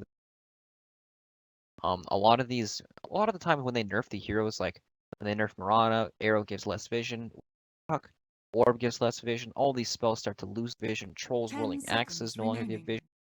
And Spectre is one of the heroes that still retains 5 that vision. seconds remaining. And it's so important to play these fights because it lets you cast your spells better, lets you position better, lets you know where your key targets that you can actually go on kill are. But Tinker is definitely going to have to put in quite a bit of work this game, but very skilled player himself, so just have to see. I think if I think no matter what, this game is going to be very hard for Team Liquid, but they're a very good team and they can definitely pull it off. Yep, not going to be an easy one, not necessarily like, oh, DC just completely dropped the ball and drafted 5 nonsense heroes. This is a pretty cohesive draft coming out of both sides, but yeah, it's going to be a matter of can DC get that early momentum they need to start their push off? Can they get a couple of really nice early kills, early ganks? Demon smoked up, just going to run right into GH here, so yep, this is it. Again, game number 2 in a best of 3 between DC, the former Onyx, and Liquid here. This is going to be determining seeding. All teams want to be getting that gold seed, that top slot, as we move on to the main event. So, yeah, this could be a 2-0 for Team DC. Do you think Liquid can take one, or do you think this is just going to be a difference in skill? I mean, it's still anyone's game. But we can see like the drafts are so different. They're kind of like opposites. You know, one team wants to play this extreme late game, and the other team wants to really group up and push. But their late game also isn't bad. Shadow Fiend, Venge Core isn't even the Abaddon. They're not horrible in the late game. They're actually very strong. But they just offer more power at different stages of the game, right? SF, lots of physical damage, can hit these buildings pretty early on, wave clear, and Team Liquid just need to they need to find a way to be able to take these fights for when DC come to their towers, because if they concede everything, that opens up Roshan for Team DC, and of course their lineup is extremely good at that too, with the high physical damage, minus armor, Abaddon attack speed. That's when it kind of gets out of hand for them. Alright, so game starting off, just a 1-1 split with the runes, nothing too fancy. GH poking around, pops down some vision here, just gonna be keeping eyes on the shrine. Quick pause coming out. Hopefully DC aren't having any more lag issues or Liquid aren't taking their place, but everyone getting set up here. In terms of lanes, what are going to be the ones to keep your eyes on? What's going to be the most challenging lanes to execute? I think that Team Liquid, they definitely want to secure their safe lane, but DC do happen to rotate down Witch Doctor or Monkey King. It get out of hand pretty quickly, so we'll just have to see how they manage that. I imagine Monkey King's gonna sit in the safe lane for now. He's a nice tree. He's gonna zone out Doom, make him jungle a bit, and then maybe level at like 3 or 4 minutes, he'll probably go down to the bottom lane. As we can see, Witch Doctor starting in the off lane with our Harry Potter and Bad and Bulba. Yep. Yeah, I this mean, the mid lane is actually very Tinker favored. Shadow Fiend. Especially nowadays, people don't really go for these early March levels because the jungle is a bit more split out, so they focus a bit more on laning. yeah, definitely going to be difficult for Shadow Fiend to get in there and avoid harass and actually get his souls stacked up. So might be a bit of a slower start for Abed, but we've definitely seen him come back from crippling starts and turn into this godlike beast. So can't tap him out no matter what kind of laning start he gets.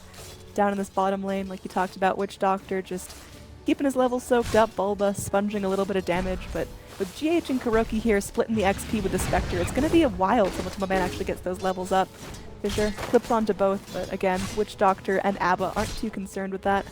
Back towards the mid, Abed just going to be eating up a tango, getting himself back to health, and yeah, still struggling to get some souls for himself. Finally finds one. It's not an easy matchup for sure. So, DC, they're doing pretty well in this offlane here. Liquid are spending a lot of time trying to zone out the Witch Doctor. If they can ever catch Witch Doctor, he will die. He's not tanky like his Baden friend. But Matumba Man is still farming pretty well in the lane. It's not total free farm like Mason has in the safe lane, but it's still pretty good. Spectre, you definitely expect this hero to get kind of shut down. He's pretty abusable in these early parts of the game. Abed with a little taunt out as he makes up to his high ground. And yeah, talking a bit about the offlane, we do have Mind Control just going to be spending most of his time in this jungly area, maybe poking his head into lane. But Mason on the Venge, getting a lot of free farm. What's, you know, for Liquid, what do they have to watch out for? What's Venge's threshold going to be where they might say, you know, we have to gank this Venge. This Venge is getting out of control. Well, it'll never be that. It'll always be we need to secure our Spectre some way, but in order to do that, they'll have to go up to Venge's lane probably. Venge is pretty in control of this lane. She's going to get her early items and be really hard for her to deal with. I think Liquid are just going to entirely focus on Spectre's lane, trying to give him the best possible lane setup he can get, but it's going to prove extremely difficult when DC get their levels up and they start to rotate him. But as I say that, Bulba might be in some trouble here. He's frozen up. Yep, he's getting low, trapped on one side of the fissure. I want to keep an eye on the Doom as well. He's getting low in the jungle, but Bulba, yeah, one more hit. It will be first blood going the way of GH. A Primal Spring comes down as Dubu actually abandons his chase onto the Doom. TP's down bottom, just trying to hold this, but just going to be soaking up a little bit of free experience as Bulba's now going to TP back in, but that's getting Spectre some good XP for herself. Ticks over to her level 3. The thing's going all right in that bottom lane for Liquid. Yep, nice kill there on the Abaddon. And that's definitely what they need to take control of their safe lane. They need to keep pushing Abaddon out, keep killing him. But now DC have rotated in and they've got their tri-lane here to kind of mess with Spectre. Yep, Monkey King gonna take this slow and steady. Has his level 3 just from soaking experience off of that Doom in the jungle. Keeping things annoying and pesty, and now mid lane there is going to be a rotation forward. They got the Witch Doctor in the area, so maybe if Miracle pushes up real far could fall victim to a cask, but for now, Abed content just to finally get some last hits. Only 7 to his name compared to the Tinker's 15. Miracle definitely having a very fun time as Tinker. Yep, Mind Control has kind of taken back control over this top lane. He's got the excellent Satyr creep there, and he can actually lane just fine at 18 CS. Very well. Yep, there is going to be a smoke gank of these 2 supports coming in towards the top.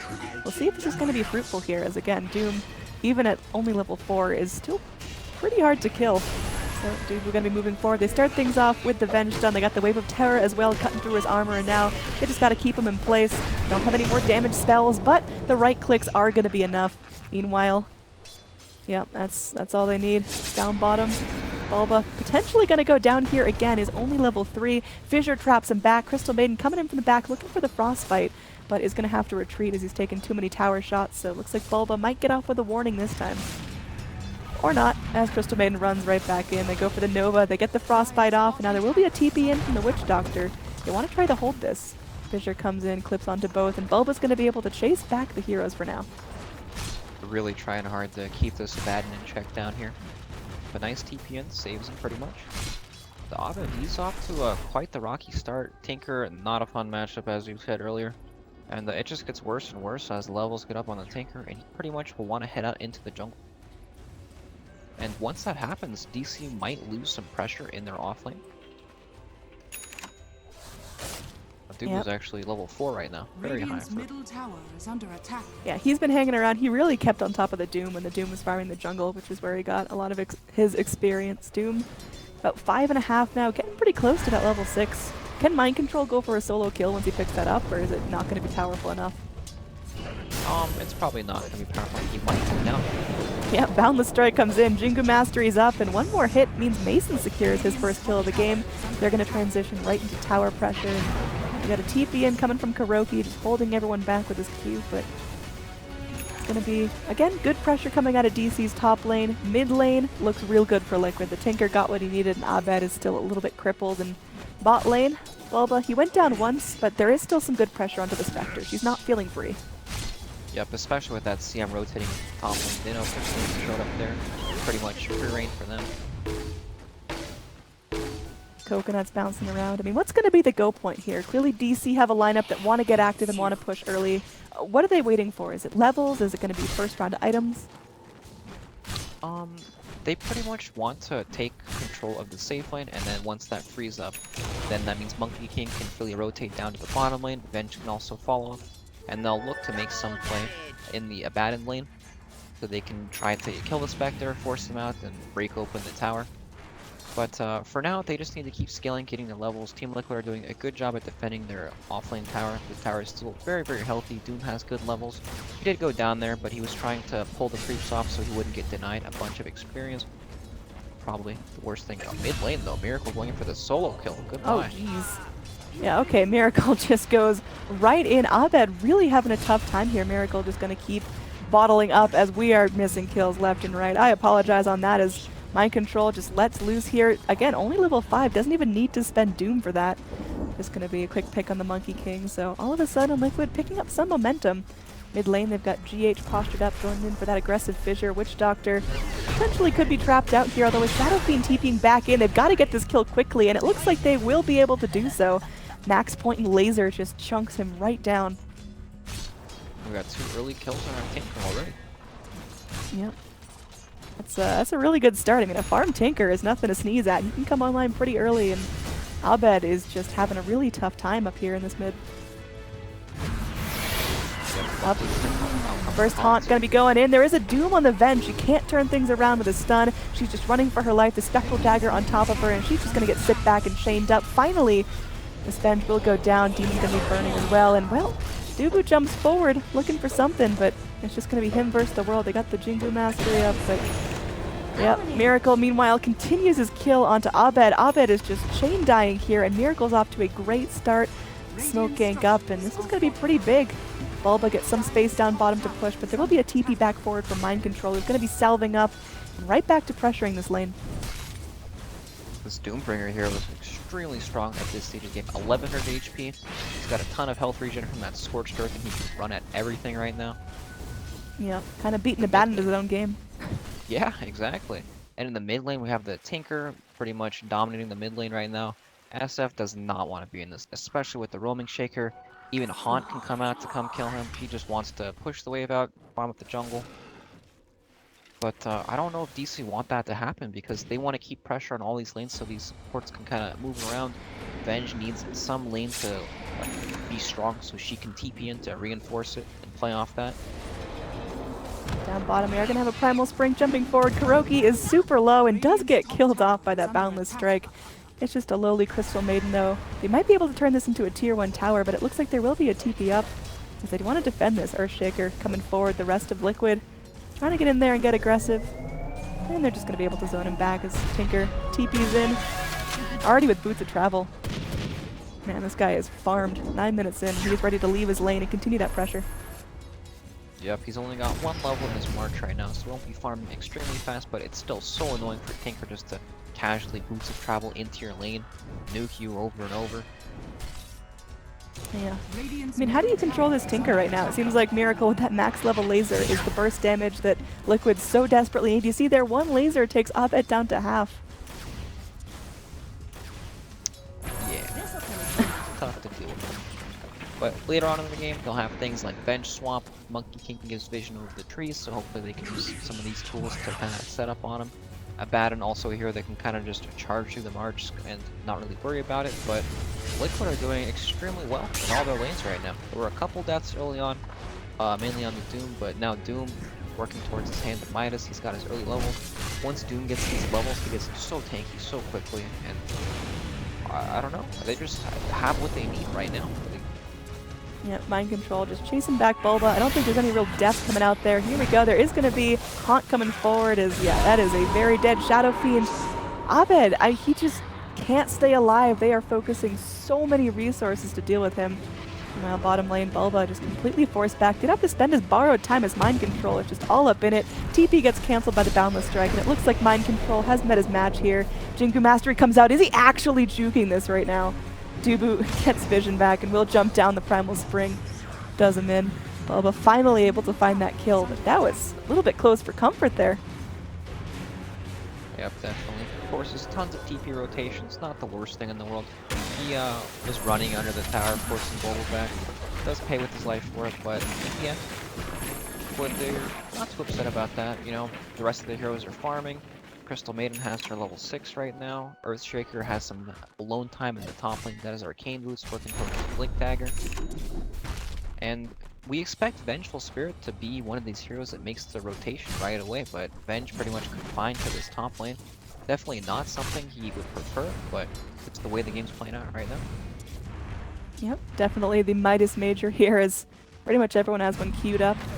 Down bottom, Kuroki is going to be solo defending this tower, and Bulba's got to be a little bit tempted by that.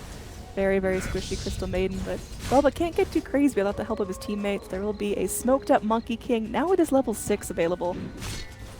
So TP in from the Doom, making things very tricky to initiate on. They know Venge isn't top. Oh, there they go. They actually get the Frostbite onto Dubu. Crystal Maiden immediately hops in with that freezing field. It's going to be zoning back the rest of DC. Venge gets doomed. There will be the net creep up onto Monkey King, but a really nice death ward by Demon might just be enough to take out Mind Control. They get the kill. GH looking to man up on the Witch Doctor, but Witch Doctor turns that right back around. Meanwhile, Miracle snaps up a kill onto Dubu, so... yeah, Monkey King goes down, trading for 2.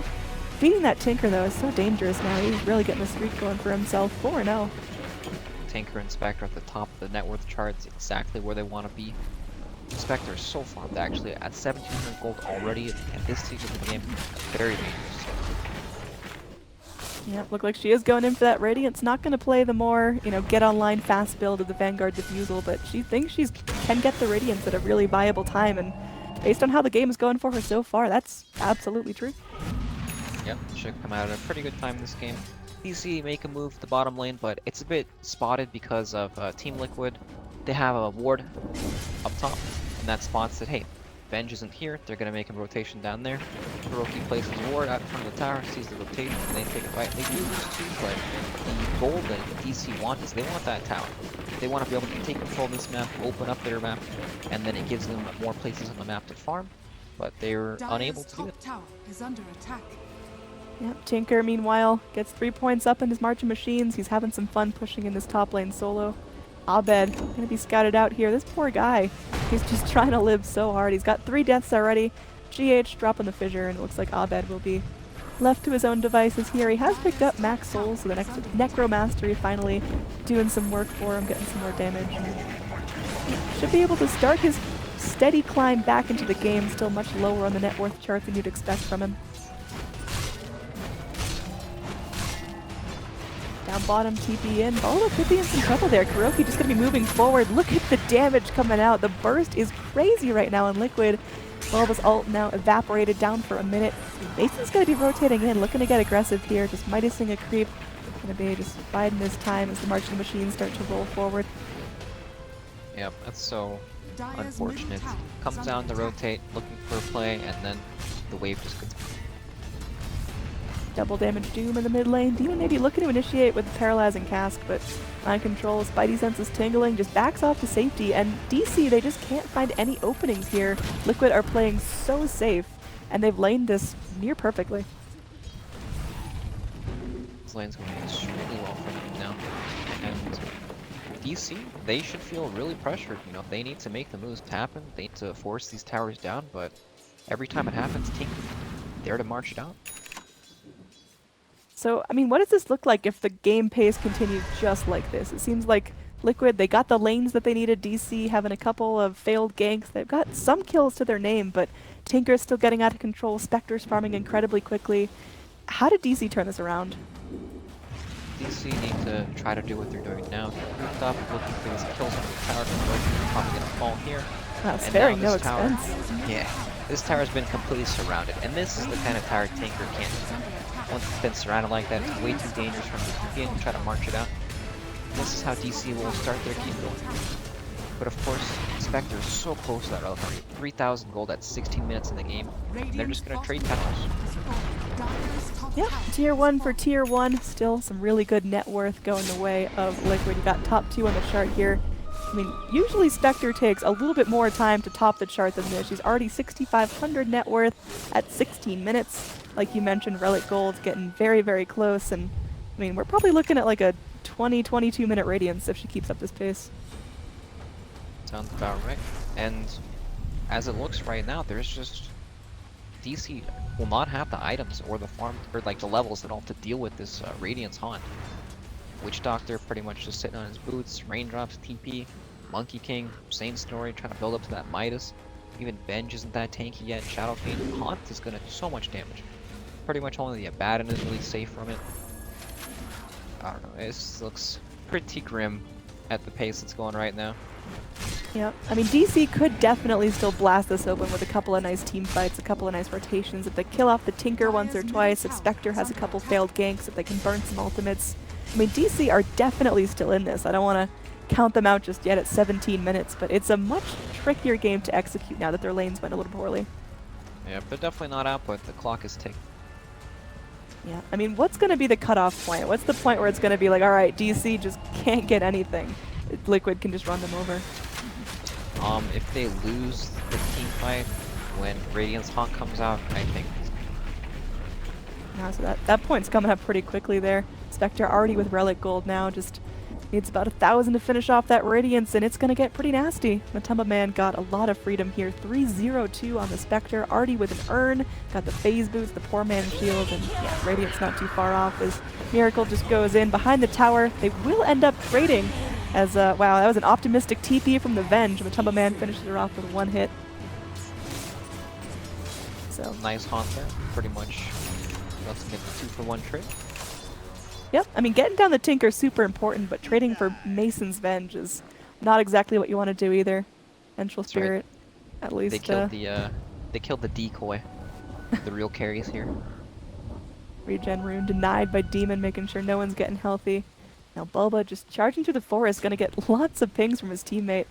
They go in. We'll be able to find this ward. It's gonna be some nice vision taken out, but is it gonna cost Bulba his life here? He's gonna get blasted low. They're holding on to that Doom. Bulba's just sitting back, and it looks like they'll let him off with a warning. DC continue to get aggressive and continue to try to push this, but all of Liquid are waiting at this mid tower. Not wanting to commit there into the Witch Doctor cask and all the monkey nonsense that comes out afterwards. Yep. Monkey King still dreaming of that Midas, has the gloves in his backpack and still about 1,000 gold off the recipe, so gonna be a bit delayed in terms of overall items. We've already got one Midas on the Doom, we've got Relic now in Spectre's Courier, so flying that in. So things are about to get a little bit nastier here for Liquid. That Radiance is looming very close. Yep, Doom with his plus 80 Devour bonus gold talents and Hand of extremely fast now too, even without hitting creep. If he would just devour it off cooldown in Midas, he would still keep up and farm with all these heroes. This is pretty scary. Radiance is pretty much complete now. It's coming out on the Courier. Haunts up in 20 seconds. Witch Doctor saying his prayers. He's about to fall over when that thing comes out. Yeah, just one Radiance Haunt can totally demolish Demon. Vengeful Spirit's gonna have a tough time dealing with it as well. She's got the Dragon Lance up, so does Abed, but the items are just feeling a little bit lackluster right now. Shadow Fiend still not even, I mean, just barely breaking that halfway point in the net worth chart. Dagger on Shaker now too. Yeah, you got Blink on Doom, Blink on Shaker. This is going to be a very big fight from Liquid when they're ready to hit that trigger. Smoke up, getting ready. Spectre now has the Radiance, has the Haunt, and they're ready to take a fight here, if nothing else, just soak in a tower that's falling on its own. middle tower has fallen. So moving in, Tinker with a blink as well. Wow, this team is very mobile.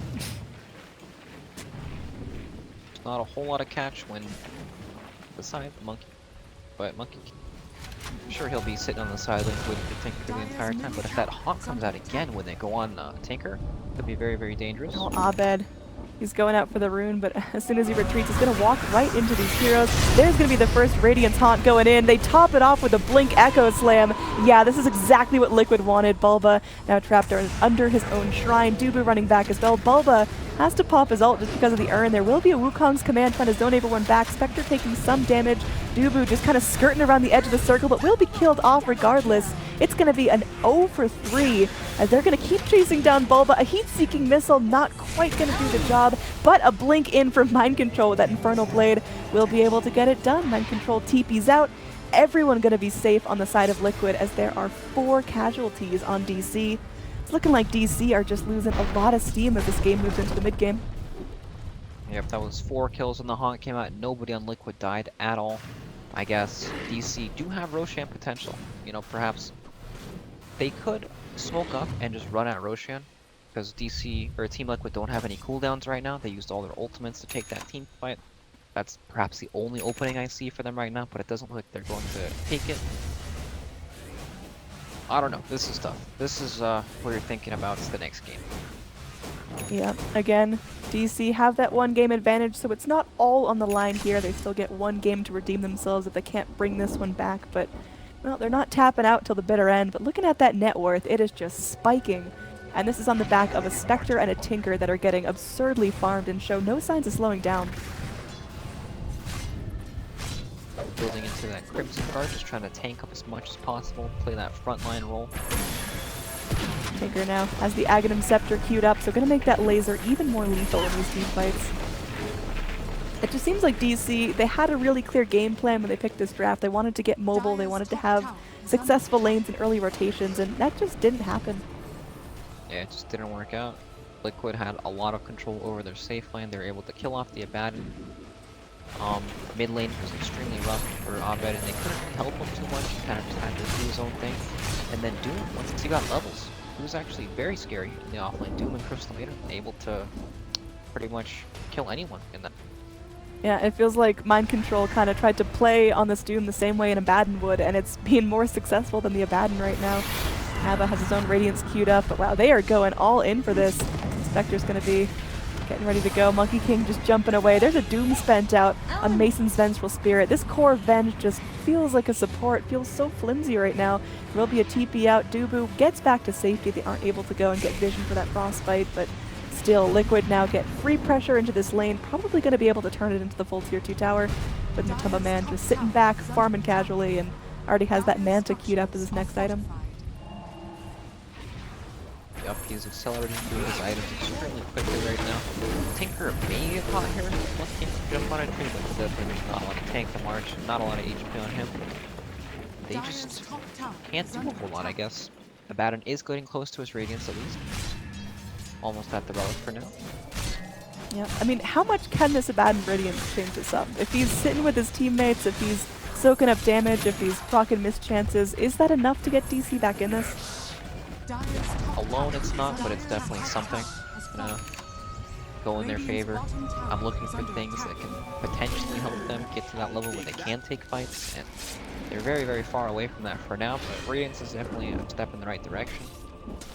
Monkey King almost has his Midas, he's about halfway there. He's been working on that thing for like, so long. Yeah, 10 minutes, exactly, the same goal. I mean, is this just not a great time for Monkey King to try to get that Midas? Should he have just bailed out a couple minutes ago and gone for the phase boots, gone for that core transition a little earlier? I think he needs so many items of Midas as well. Oh, here we go. Wukong's command coming in. They're doing a fair amount to the Doom. He's going to be popping off that new Crimson Guard. Doesn't make it outside the circle. GH going to be blinking away as Miracle is ready to keep the spam up, popping out the heat-seeking missiles. And yeah, this is getting pretty tricky to deal with. Doom goes down, DC, they're all still up, and they will be able to do a fair number onto this tower. Will go down.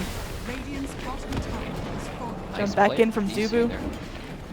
A little bit crazy there, but yeah. DC, they go in, they finally show some signs of life. we haven't seen a whole lot out of Abed here. Again, had a really difficult lane, went 0-4, and now a Haunt is just going to bring him down again. Okay, that's a godlike streak for our Spectre. That Radiance Haunt just came out and started decimating Team DC. Looks like Venge is going to be going down as well, finished off by the newly completed Dagon on Miracle. Yep.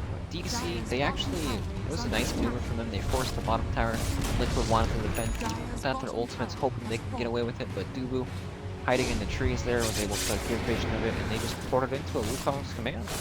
They got some kills there, but of course, Spectre, Haunt came off cooldown, he pressed R and everything. Yep, Bulba, meanwhile, just gets exploded top lane. That was just something Tinker can repeat over and over and over again. Just the Dagon spam. It's only going to get worse as the Dagon gets upgraded. And yeah, the burst is just so ridiculous here. What's DC's plan against it? It seems like they're not quite tanky enough to live through any of these pushes. Yeah, they just don't have the farm or the items. At this stage of the game, they're kind of just scrapping together whatever kinds of farm they can get, but Abaddon, he's not going to be getting tanky for a really long time. Witch Doctor, same thing. Monkey King, same thing. He just got his Midas. All these heroes are just going to kind of melt to the Dagon right now. They need to hope that they can get another fight like they did at that tier 2 tower where Monkey King was able to scout these heroes coming in. Perhaps they can set up on the Tinker like that and they can sort of gank, but they need to make sure they bring the numbers or else Spectre's just gonna Haunt and then kill him again. Are going into the Roshan, but Haunt is up in 25 seconds. Kill Roshan extreme quick with the Wave of Terror. There is no medallion up yet, but they have 1 negative armor. Liquid, they might know this is happening. They do. Yeah, it seems like they're sniffing it out. GH goes in, Fissure hits onto 2. There's going to be heat-seeking missiles blasting around. They do end up losing their Earthshaker. Wukong's command comes forward. They trap a Tumba Man in the circle, but he just walks right out. Monkey King getting low, killed off. It is looking pretty good for Liquid right now. Doom going to be sitting forward, gets the Doom off onto Abed, who just can't do anything. This poor guy is just being victimized here. Bulba pops his ult, he'll heal back up near full health, but then after that's over, he's a dead man. All of DC are dead in a 5-man wipe, trading only for the Earthshaker. Looks like Roche is theirs for the taking, but yeah, Liquid are quite ahead, about 20,000 net worth lead at the 27-minute mark. These are heroes you definitely do not want to play with or play against when they're ahead. Spectre, Tinker, Late Game Monsters, even the Doombringer. Yeah, here we go. Called. Yeah, it seems like DC just kind of, you know, that they don't want to waste any more mental effort on this game, realizing it's just 99.9% of a lost cause. So gonna be looking towards game number 3. It's all coming down to it. These teams in the Kiev Major group stages trying to seed themselves nicely for the main event. So game 2 in the books. It was a quick one. It was just kind of DC trying to strat, didn't work, and Liquid, well, they executed exactly how they needed to. Well played both teams, and we're going on to game 3.